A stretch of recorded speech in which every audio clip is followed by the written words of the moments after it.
ಸಾರ್ವಜನಿಕರ ಗಮನಕ್ಕೆ ಕಾರ್ಯಕ್ರಮಕ್ಕೆ ಸ್ವಾಗತ. ನಾನು ನಿಮ್ಮ ಲಕ್ಷ್ಮೀನಾರಾಯಣ. ನಾವಿವತ್ತು ಮಾತಾಡ್ತಾ ಇರೋದು ಈ ಹರಿದೋಗಿರೋ, ಕಿತ್ತೋಗಿರೋ, ಡಿಫಾರ್ಮ್ಡ್, ಡ್ಯಾಮೇಜ್, ಡಿಸಾಯ್ಲ್ಡ್ ನೋಟ್ ಬಗ್ಗೆ. ಈ ಥರ ನೋಟ್ಗಳು ಜೇಬಿಂದ ಆಚೆ ಬಂದಾಗಲೆಲ್ಲ ನಮಗೆ ಭಯ ಆಗಕ್ಕೆ ಶುರು ಆಗುತ್ತೆ. ಈ ನೋಟನ್ನು ನಮ್ಮ ರೆಸ್ಟೋರೆಂಟಲ್ಲಿ ತೊಗೋತಾರೋ ಇಲ್ವೋ, ನಾವು ತಿಂದಿರೋ ಊಟಕ್ಕೆ ಕಾಸು ಕೊಡ್ಬೋದೋ ಇಲ್ವೋ, ನಾವು ಹಾಕಿಸ್ಕೊಂಡಿರ್ತೀವಲ್ಲ ಪೆಟ್ರೋಲ್ ಬಂಕಲ್ಲಿ ಪೆಟ್ರೋಲು, ಅದಕ್ಕೆ ಕಾಸು ಈಸ್ಕೊಂಡು ಕರೆಕ್ಟಾಗಿ ಕಳಿಸ್ತಾನೋ ಇಲ್ವೋ, ಅಥವಾ ಯಾರನ್ನೋ ಹಾಸ್ಪಿಟ್ಲಲ್ಲಿ ಅಡ್ಮಿಟ್ ಮಾಡಿರ್ತೀವಿ, ಅವ್ರಿಗೆ ಆಪ್ರೇಷನ್ ಮಾಡ್ತಾರೋ ಇಲ್ವೋ, ಅಥವಾ ಗ್ರೋಸರಿ ಸ್ಟೋರಲ್ಲಿ ಈ ಕಾಸು ಕೊಟ್ಟ ಮೇಲೆ ನಮ್ಮ ಐಟಮ್ ಕೊಡ್ತಾರಾ ಇಲ್ವ ಅಂತ ಭಯ ಆಗಕ್ಕೆ ಶುರು ಆಗುತ್ತೆ. ಇದ್ರ ಬಗ್ಗೆ ನನಗೆ ಗೊತ್ತಾಗಿದ್ದು ಇವತ್ತು ಪೆಟ್ರೋಲ್ ಬಂಕಿಗೆ ಹೋದಾಗ. ಯೂಶ್ವಲ್ಲಾಗಿ ನನಗೆ ಗೊತ್ತಿರೋ ಪೆಟ್ರೋಲ್ ಬಂಕ್ಗೆ ಹೋಗಿ ನಿಲ್ಲಿಸ್ದೆ, ಈ ನೋಟ್ ಕೊಟ್ಟೆ. ಈ ನೋಟ್ ಕೊಟ್ಟಿದ ತಕ್ಷಣ ಆಗಲ್ಲ ಅಂದ, ಆಲ್ರೆಡಿ ಪೆಟ್ರೋಲ್ ಹಾಕ್ಬಿಟ್ಟಿದ್ದ. ಇನ್ನೂ ಸ್ಟ್ರೆಸ್ ಮಾಡಿ ಕೇಳಿದ್ರೆ, ಇದು ಡೂಪ್ಲಿಕೇಟ್ ನೋಟ್ ಸಾರ್, ಇದು ಓಡೋದೇ ಇಲ್ಲ ಅಂದ. ಸರ್, 3 ದಿವಸದಿಂದ ಇದೇ ನೋಟು ನೀವು ನನಗೆ ಕೊಟ್ಟಿರೋದು, ಒಂಚೂರು ಕಿತ್ತೋಗಿದೆ ಏನಕ್ಕಂದರೆ ಇದನ್ನು ವಾಷಿಂಗ್ ಮೆಷೀನಲ್ಲಿ ಪ್ಯಾಂಟ್ ಜೊತೆ ಹಾಕ್ಬಿಟ್ಟಿದ್ರು ಅದಕ್ಕೆ ಅಂತ. ಅಂದರೆ ಈ ನೋಟ್ ನಾವೇ ಕೊಟ್ಟಿಲ್ಲ ಅಂದೇ ಬಿಟ್ಟ ಅವನು. ಹಾಗಾದರೆ ಕಂಪ್ಲೇಂಟ್ ಬರ್ಕೊಡ್ತೀನಿ ನಾನು, ಕಂಪ್ಲೇಂಟ್ ಬುಕ್ ತೆಗೀರಿ ಅಂದರೆ, ಕಂಪ್ಲೇಂಟ್ ಬುಕ್ ಕೊಡೋಕ್ಕಾಗಲ್ಲ, ಮಾಡೋಂಗಿದ್ರೆ ಗೂಗಲ್ ಪೇ ಮಾಡೋಗಿ ಅಂತ ಅಂದ. ಕೊನೆಗೆ ಗೂಗಲ್ ಪೇ ಮಾಡಿದ ಮೇಲೆ ಕಂಪ್ಲೇಂಟ್ ಬುಕ್ ತರಿಸಿ ಕಂಪ್ಲೇಂಟ್ ಬರ್ಸೋ ಟೈಮಲ್ಲೂ ಇಂಡೈರೆಕ್ಟಾಗಿ ಸ್ಟ್ರೆಸ್ ಆಗ್ತಾಯಿದ್ರು. ಹಿಂಗ್ರಿ ಕಂಪ್ಲೇಂಟ್ ಕೊಡ್ತೀರಾ, ಬೇಕಂದರೆ ನಿಮ್ಮ ಮೇಲೆ ಕಂಪ್ಲೇಂಟ್ ಕೊಡ್ತೀವಿ, ನಮ್ಮ ಹತ್ರ ವಿಡಿಯೋ ರೆಕಾರ್ಡಿಂಗ್ ಇದೆ, ಅದಿದೆ ಇದಿದೆ ಅಂತ ಎಲ್ಲ. ಈ ಥರ ಎಲ್ಲ ಕನ್ಫ್ಯೂಷನ್ಸ್ ಆಗೋಕ್ಕೆ ಕಾರಣ ಈ ಥರ ನೋಟು ಅಕ್ಸೆಪ್ಟ್ ಮಾಡಿಕೊಂಡ್ರೆ ಓಡುತ್ತೋ ಇಲ್ವೋ, ಲೀಗಲ್ ಟೆಂಡರೋ ಅಲ್ವೋ ಅನ್ನೋ ಭಯಕ್ಕೆ. ಇದು ಆ್ಯಕ್ಚುಲಿ ಲೀಗಲ್ ಟೆಂಡರ್. RBI ಪ್ರಕಾರನೇ 2009 ಒಂದು ಲಾ ತಂದರು, ಈ ಥರ ನೋಟ್ಸನ್ನು ಅಕ್ಸೆಪ್ಟ್ ಮಾಡ್ಕೋಬೋದು, ಭಯ ಬೀಳಬೇಡಿ ಅಂತ. ಆದರೆ ರೂಮರ್ಸ್ ಹಬ್ಬಿಸ್ತಾನೆ ಇರ್ತಾರೆ, ಈ ಥರ ನೋಟ್ಗಳು ಓಡಲ್ಲ, 10 ರೂಪಾಯಿ ಕಾಯಿನ್ಗಳು ಓಡಲ್ಲ ಅಂತ ಎಲ್ಲ ಸುಳ್ಳು ಸುದ್ದಿ ಆಚೆ ಬರ್ತಾನೆ ಇರುತ್ತೆ. ಇದರಿಂದ ಎಲ್ಲರೂ ಭಯ ಬಿದ್ದಿರ್ತಾರೆ. ಅದಕ್ಕೆ ಈ ಥರ ನೋಟ್ಸ್ಗಳೇನಾದರೂ ನಿಮ್ಮ ಹತ್ರ ಇದ್ದರೆ ವರಿಬೇಡಿ, ನಿಮ್ಮ ನಿಯರೆಸ್ಟ್ ಬ್ಯಾಂಕಿಗೆ ಹೋಗಿ ಕೊಡಿ. ಇದನ್ನು ನಿಮ್ಮ ಬ್ಯಾಂಕ್ ಆಗಿರಬೇಕು ಅಂತಲೇ ಅಲ್ಲ, ಯಾವುದೇ ಬ್ಯಾಂಕ್ ಆಗಿರ್ಬೋದು. ಏನಾದರೂ 80% ಆಫ್ ದ ನೋಟ್ ನಿಮ್ಮ ಹತ್ರನೇ ಇದ್ದು ಇನ್ನೊಂದು 20% ಕಿತ್ತೋಗಿದ್ರು ನಿಮಗೆ 100% ಆಫ್ ದ ಕರೆನ್ಸಿ ಕೊಡಲೇಬೇಕು ವಾಪಸ್ಸು ಕಾಸನ್ನ ಹೊಸ ನೋಟಲ್ಲಿ. ನೆಕ್ಸ್ಟು ಏನಾದರೂ 40% ಏನಾದರೂ ಮಿಕ್ಕೊಂಡಿದ್ರೆ 50% ಕೊಡ್ತಾರೆ.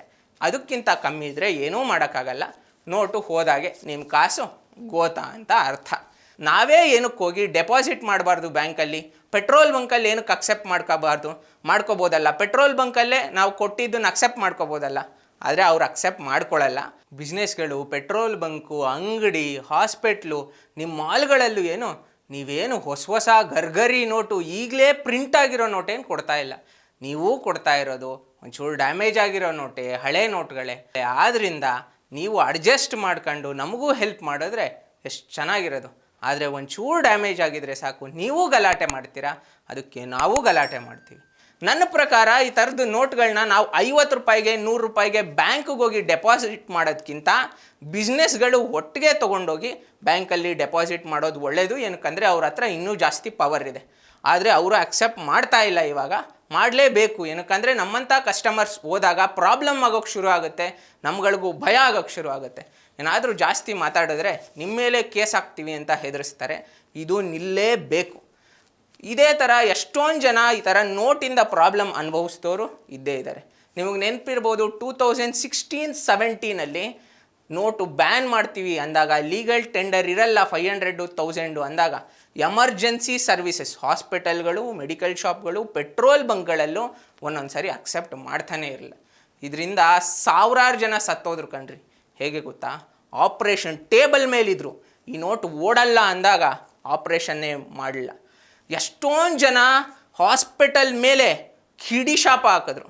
ಬ್ಯಾಂಕಿಗೆ ಹೋಗಿ ನೀವು ನೋಟನ್ನು ಕೊಟ್ಟು ಏನಾದರೂ ಅವ್ರು ಲೀಗಲ್ ಟೆಂಡರನ್ನು ವಾಪಸ್ ಕೊಡಲಿಲ್ಲ ಅಂದರೆ 50 ರೂಪಾಯಿಗೆ 50 ರೂಪಾಯಿನ ಕರೆಕ್ಟ್ ರೂಲ್ಸ್ ಪ್ರಕಾರ ನೀವು ಅವ್ರ ಮೇಲೆ ಕಂಪ್ಲೇಂಟ್ ಕೂಡ ಮಾಡ್ಬೋದು. ಅದಕ್ಕೆ RBI.org ಹೋಗಿ ಕಂಪ್ಲೇಂಟ್ ಸೆಕ್ಷನ್ಗೆ ಹೋಗಿ second option NBFC, financial institutions and banking ಅಂತ, ಅದ್ರ ಮೇಲೆ ಕಂಪ್ಲೇಂಟ್ ರೈಸ್ ಮಾಡ್ಬೋದು. ನೀವು ಕಂಪ್ಲೇಂಟ್ ಹಾಕಿ ನಿಮ್ಮ ಇಮೇಲು, ಮೊಬೈಲ್ ನಂಬರು, ಡೀಟೇಲ್ಸು ಎಲ್ಲ ಕೊಟ್ಟರೆ ಕಂಪ್ಲೇಂಟನ್ನು ಎಕ್ಸ್ಪ್ಲೈನ್ ಮಾಡಿ, ನಿಮ್ಮ ಪ್ರಾಬ್ಲಮನ್ನು ಎಕ್ಸ್ಪ್ಲೈನ್ ಮಾಡಿದ್ರೆ ಅವರು ರೆಸಲ್ಯೂಷನ್ ಕೊಡ್ತಾರೆ. ಬ್ಯಾಂಕ್ ಮೇಲೂ ಆ್ಯಕ್ಷನ್ ತೊಗೋತಾರೆ.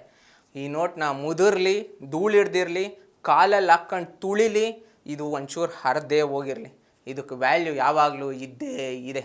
ಇದನ್ನು RBI ಗವರ್ನರೇ ಗ್ಯಾರಂಟಿ ಕೊಡ್ತಾರೆ ಅಂದರೆ ನೀವ್ಯಾರ್ರಿ ಅದನ್ನು ತಡೆಯೋಕ್ಕೆ? ಈ ವಿಷಯ ಹೇಳ್ತಾ ಈ ಪ್ರೋಗ್ರಾಮ್ನ ಮುಗಿಸ್ಕೊಡ್ತಾ ಇದ್ದೀವಿ. ಇದೇ ಥರ ಇನ್ಫಾರ್ಮೇಷನ್ಗೆ ನೋಡ್ತಾ ಇರಿ ಸ್ಪೀಡ್ ಪ್ಲಸ್ ಕರ್ನಾಟಕ. ನಿಮ್ಮಿಂದ ನಿಮಗಾಗಿ ನಿಮಗೋಸ್ಕರ. Beat plus Karnataka.